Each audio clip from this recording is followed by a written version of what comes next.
Hello, everyone. This is Michelle Payne coming at you from Indiana this morning from my very sunshiny office with the halo effect. And I'm joined by, should I say, the illustrious Chip Lutz? Nope, just Chip.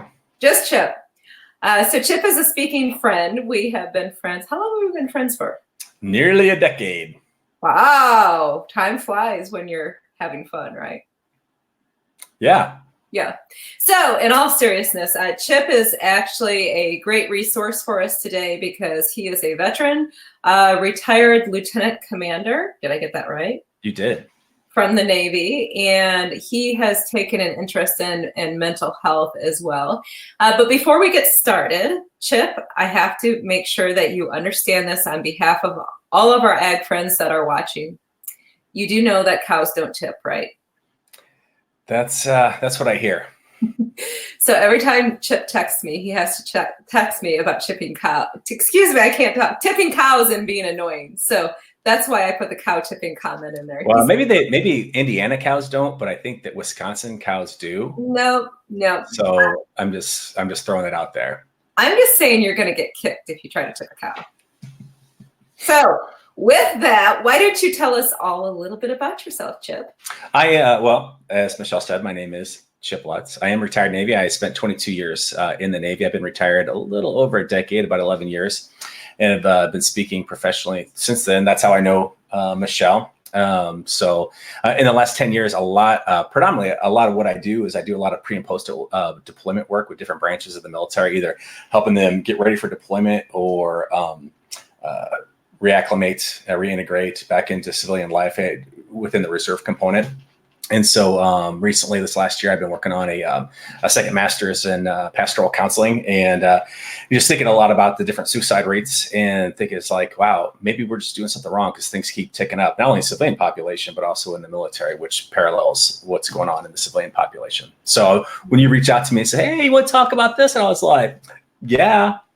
Well, I think it's interesting, particularly since you're working on a pastoral counseling master's too. I'm sure that's brought another dimension. You've got the military experience. And what Chip didn't say is he actually lives in a very rural area. Do you call it a farm? I call it a farmette. Oh, okay. Very good. And he has horses. You have chickens too? Chickens, turkeys, a couple dogs, cat. I personally don't have any animals, but my wife does. So well, I had a fish, but it died. I think I haven't really checked on it lately. Well, my cattle are all still out there fine. Thank you very much. So, but Chip actually has worked with some agricultural audiences. So when he had asked me about doing some mental health work together, we just thought it made sense to talk because there's so many parallels between the agricultural mental health crisis and the military mental health crisis. And I know crisis is a heavy word and that nobody really wants to talk about this, right, Chip? Do you find that in your... No, it's a really uncomfortable topic for anybody to talk about. And for the most part, we'd rather just pretend it doesn't exist, I think. Yeah, we hear about it on the news. It's like, oh, that's horrible. But then I don't think people care. However, I think that within both our communities, the communities are so small that there's kind of a misunderstanding about, how do you go about doing it? Yeah. So tell us what the mental health challenges are within military. Well, I don't want to say mental health, challenges in that looking at this, I think some of the dynamics within the military are parallel to, I think, in the ag world, in that we're both very small communities. I mean, currently less than 1% of the population serves. Less than 3%, actually, I just read less than 6% have served. And so, even though there's a great appreciation for who the military is, with so few people currently serving or having served, there's a great misunderstanding about who this population is and what they do and what some of their unique challenges might be. And I think the same thing rings true with, within the ag world, that, I think the same percentages pretty much apply where, less than 1% of, people farm, I appreciate farmers, but, my wife's, dad was a farmer. I'm 2 generations off the farm, but I couldn't be a farmer. And within both, it's not just a job, it's a way of life. And you just can't wake up one day, it's like, I'm going to get a different job. I mean, you're fully in, and so it creates, I think, a much different dynamic with people within that. And I think it can create quite a bit of isolation as well. So there's the isolation factor. What about the mindset in the military? I've never served. I deeply appreciate people like yourself who have, but where do you see the mindset that contributes to some of the the issues that we're having in mental health and people taking their life and depression and anxiety and so forth. Well, I think some of it is just, I think it tethers in with the isolation, in that when people are going through something, they think that they're the only person that's going through it. And that if they did open up to people, there might be a misunderstanding, or they might not understand what really is going on. So especially within the reserve and guard population, in that most of those people, like both my command tours, I was a commanding officer of a Navy Reserve Center in Kansas and in Milwaukee, Wisconsin, and many of my reservists were remote. They lived in small towns. They were the only people in their town that served, or if they mobilized and deployed, they're the only people that they knew that deployed. So they weren't in military concentration areas and didn't have a lot of the support mechanism that a military concentration area does have. And so, in that, there isn't a circle of people around them that understand, maybe some of the unique things that they went through while they're deployed, or even just of military service. Mm-hmm. Interesting. Well, if you're just joining us, welcome. This is Michelle Payne, and I am here with Chip Lutz. We are talking about mental health and agriculture and the military, and being able to help people. So what have you found as far as statistics about issues in the military? And here comes the sun attacking me too, so I will try to lean up to get out of the sun here. But what have you found? Because I know that you'd referenced that there was a new report out. Oh, that within the military, the DoD report just came out this week, that even though suicides have been on the increase since 2015, on a steady increase, a lot of people think that suicides within the military are higher than they are within the civilian population, but they have been running pretty much in tandem with the civilian population. Mm-hmm. And that like I said, they're a little bit higher with the Army Reserve and the National Guard. I think that has to do with a lot with the predominantly male population, as well as with the because men use a little more drastic means when I should say more means that actually will result in completion of suicide. And there's a higher population of, men within the military. So statistics might look, according to the DoD report, that suicide is higher within the military, but that is because the population of men is higher. And that, women will use a little less lethal means when attempting suicide. And those are some of the big things from the report that came out to me, is that, it's like, oh, well, it's not higher. And on the VA website, that's just with active duty and reserve population, people that are currently serving. On the VA website, looking at just the veteran population as a whole, they had stated that, nearly 17 veterans per day commit suicide, which is pretty staggering. And you think about the veteran population that is also in the ag community, that's, about 10% of the ag community are veterans. Right. And so, there's some crossover, there, within the populations. Yeah, there is a huge crossover, and I know a lot of the agriculture population is very interested and supportive, and many have served in our various military forces. So when you look at ways to help both of our populations, what ideas do you have? What resources do you use in some of your work? Oh, well, for me, I think awareness is really the key. Knowing some of the signs and some of the misconceptions about suicide, and that I like to think of it, it's just like we look at strange events in the airport. If you see something, say something. I think the same thing rings true for anybody that you're close to, that the people that are close to you better than anybody, and if something is a little bit off. So if you see some of the signs of being depressed, being apathetic, giving away all their worldly possessions, talking about suicide, actually say something. Actually ask the question, are you thinking about harming yourself or committing or killing yourself or committing suicide? Is simply because it's a misconception to think that actually will put that in that person's head.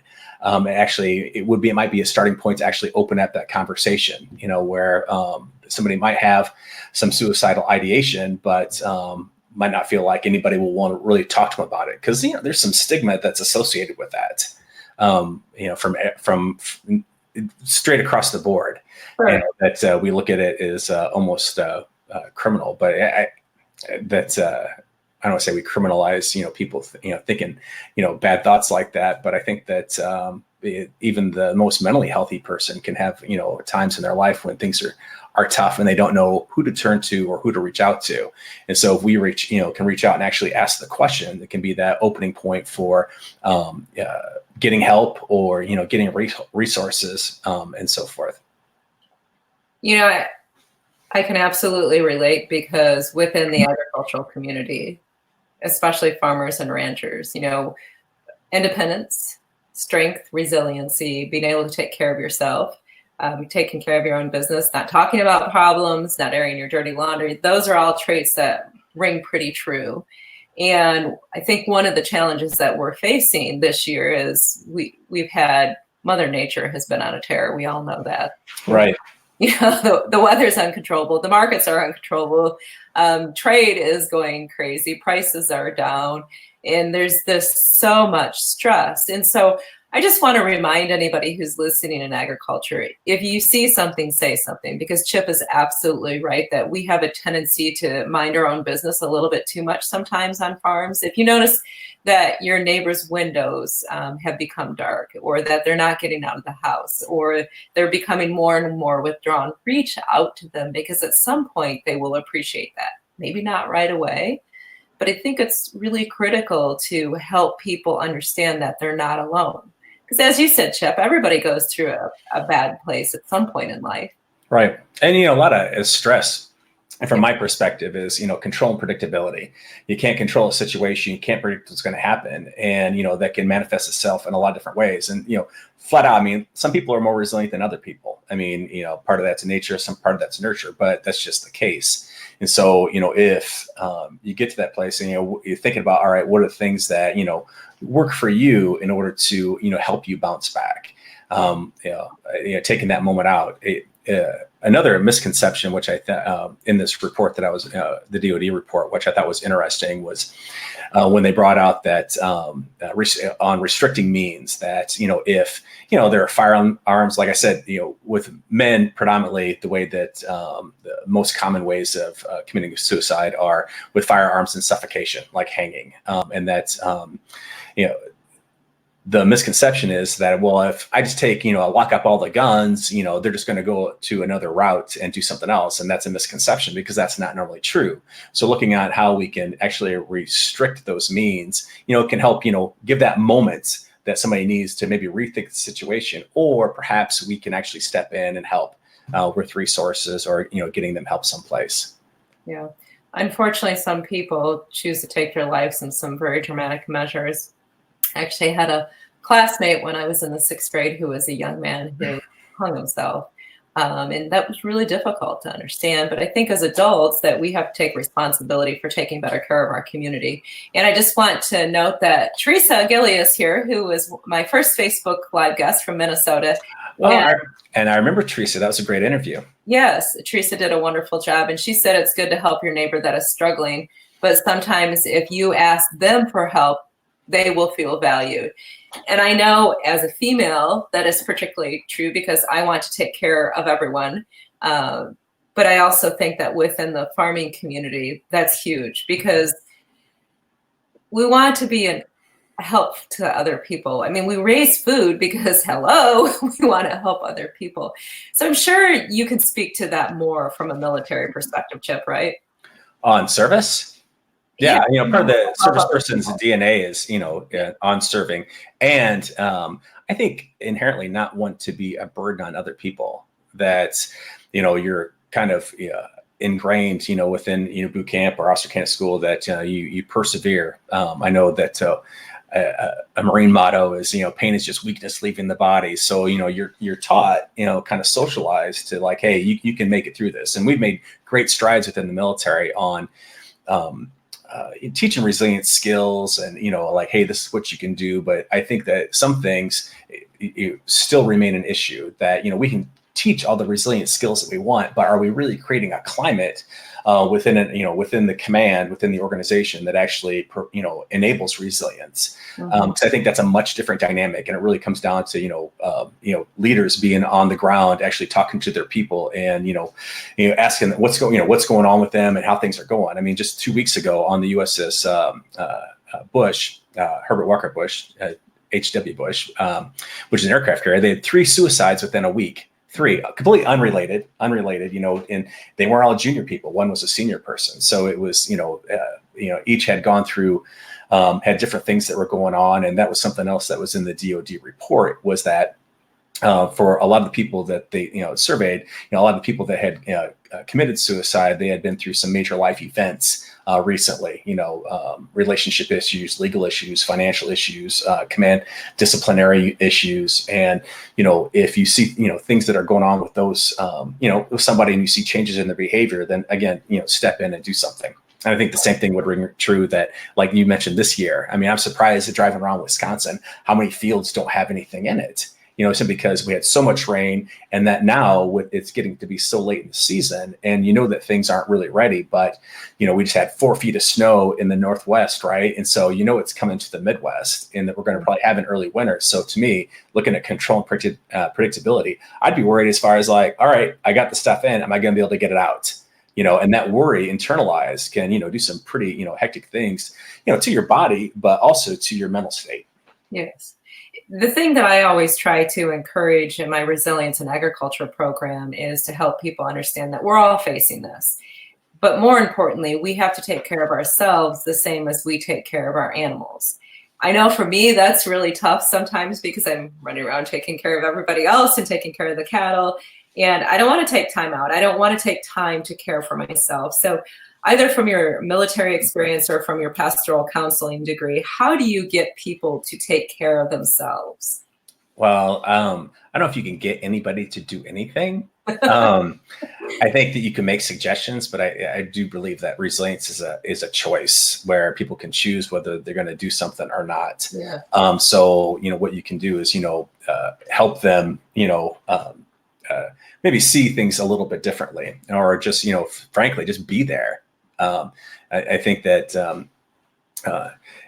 the support and value portion that was just mentioned before is like, so critical. That there's a study that came out earlier in the year where it surveyed, nurses and resiliency, and it talked about, with nurses, what helped them stay resilient was mastery and social support. Mastery, not optimism, but mastery, and that they had some facet of control over their own lives. That some part might have been out of wire over here, out of whack over here, but they still had mastery in something else. And the social support aspect, where we can reach out and help people and be there for them and show their value and be that willing ear. I mean, in leadership, when I go out and speak on leadership, I tell my audiences all the time, the best present you can give your team is your actual presence, to get around, to get past,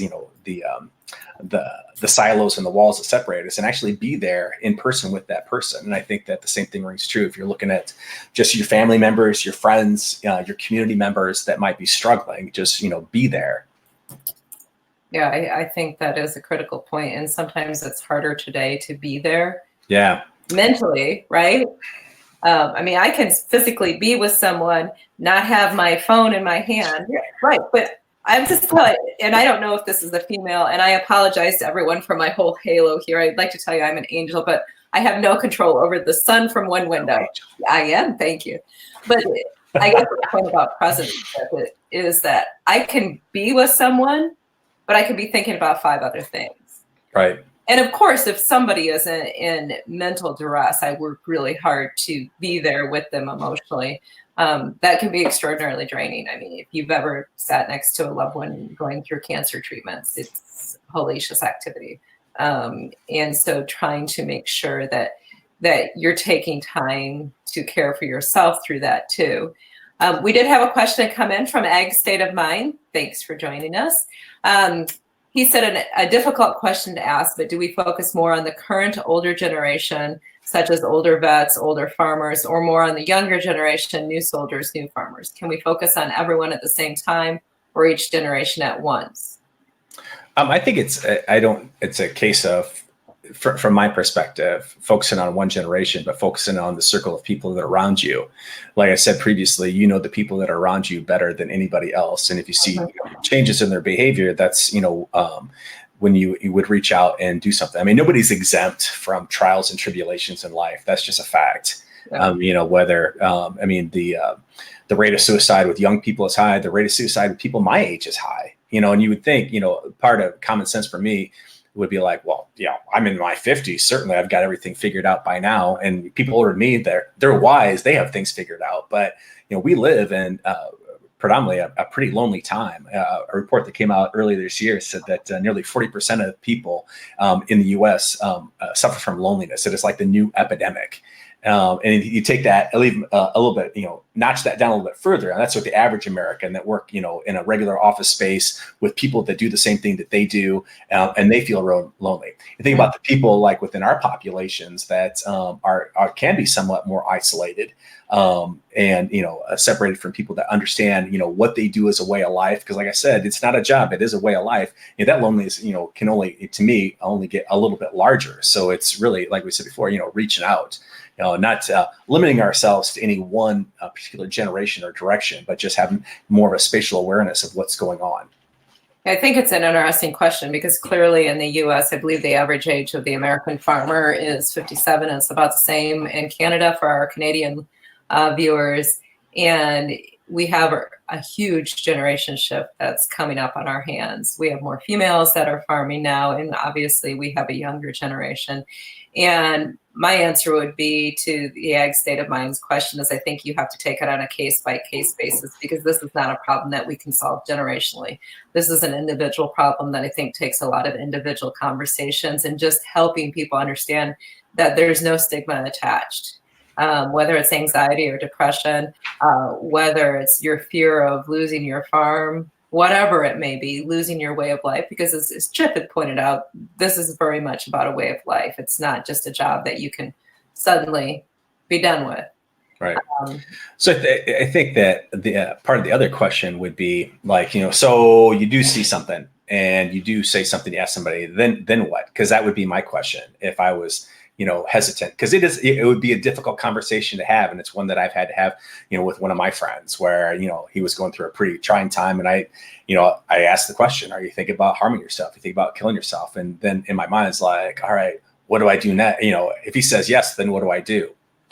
Then, that's where, you can, help ask them, what they want to do next. Do they want to go to counseling? They can call a crisis hotline, But the next step would be to ask, do they have some kind of plan? Because that is a much more critical thing that not only I thought about it, but hey, well, I thought about it, and this is really how I'm going to execute it. Because there's a little bit more immediacy there on, calling 911, go to the emergency room, getting them immediate help right there, because some things are larger than just being a friend and a willing ear. Yeah, absolutely. And the last Facebook Live I did was with Ashley Kennedy, and she had an employee on her farm, a longtime employee who took his life. And she talked about some of those same types of things. But I do want to remind everyone that you do have the capability to talk to those. If you are contemplating hurting yourself, I have put together mental health resources on my Cause Matters website. I'm sure Chip has resources to share. I want to remind you that you can't take care of anyone if you don't take care of yourself, and that every life is worth living. So Chip, do you have any great resources that you want to leave our viewers with? Besides your website? Yes, you have great stuff. You showed it to me beforehand. I think that the main thing people need to know is write down, on your refrigerator, put in your wallet, program in your phone, the line to the National Suicide Prevention Hotline, which is 1-800-273-TALK. Or you can text them. I wrote it down here. It's like text home to 741-741. I think that's the key thing right there, is that if you don't know what to do, you can put them in touch with somebody that doesn't know what to do. And there's also links to international suicide hotlines if you're not in the U.S., and there's a veterans crisis line. Now, I've been told by fairly good resources that there's a wait time on some of those. So in the event that you cannot get through, please go to your hospital, please go to your doctor. If you feel like you are having a mental health issue, call your doctor up and tell them you have a cold, and they'll get you in so that you can talk to them. I mean, there's a lot of different things to do. And Chip, I'm sure you'll probably laugh at this, but there's actually apps out there to help protect your mental health. There's one called Headspace. Did you know that? No, I did not. Do tell. It has meditations for stress, sleep, focus, anxiety, and more. And then there's Fabulous. There's a whole bunch of them that we tried to find different resources to help people. One thing, and I'd mentioned this book to you before we started this, book by Karen Mason called Preventing Suicide, in conjunction with doing counseling if things aren't really going well, because I'm a firm believer in, getting help if you need help, period. But something that she had in her book was for people to develop a personal hope kit. That if you've got those times where you're down, is that sometimes just going through and something that gives you hope, whether it's pictures of a vacation you took care of, your kids, whatever, just to put you in a different state of mind. Something from that. She had a lot of great stuff in that book, but that particularly was I thought a great tool on just shifting your mindset, as well as I think another great tool that, even though this phone can be a huge distractor, and you see that I have my beautiful grandchildren right on there, is of course you had to show that. Yeah, it is, right there. Nobody takes pictures of things that cause them stress. They just don't. You need a moment to just think about things differently. Scroll through, look at some of your pictures. Like, I have 3,500 pictures dating back 12 years when my kids were actually cute. And I say that because my daughter's in the other room, so I'm hoping that she hears that anyway.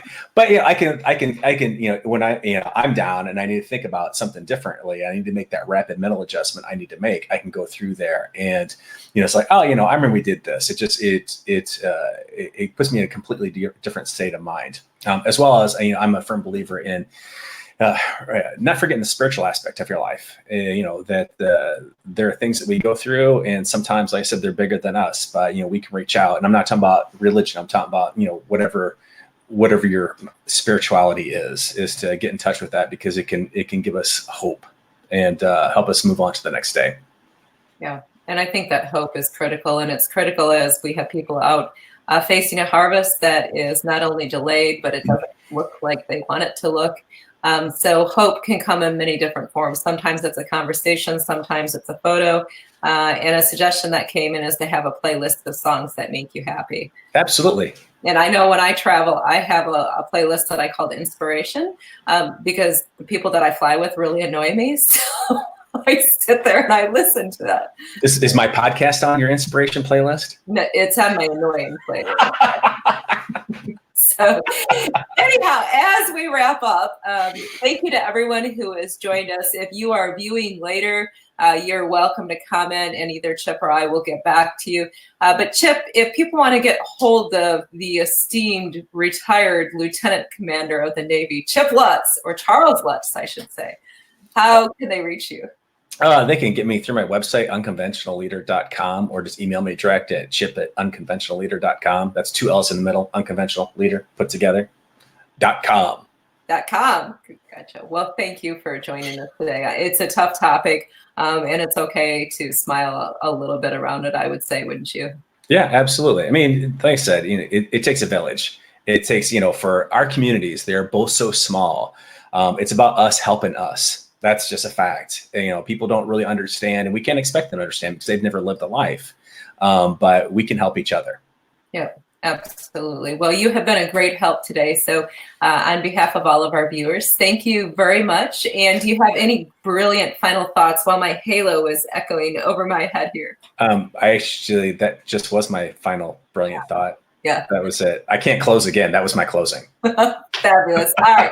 Well, if you have joined us, thanks so much. If you're viewing later, great to have you here, and just let us know if you have any questions. And remember, if you see something, say something.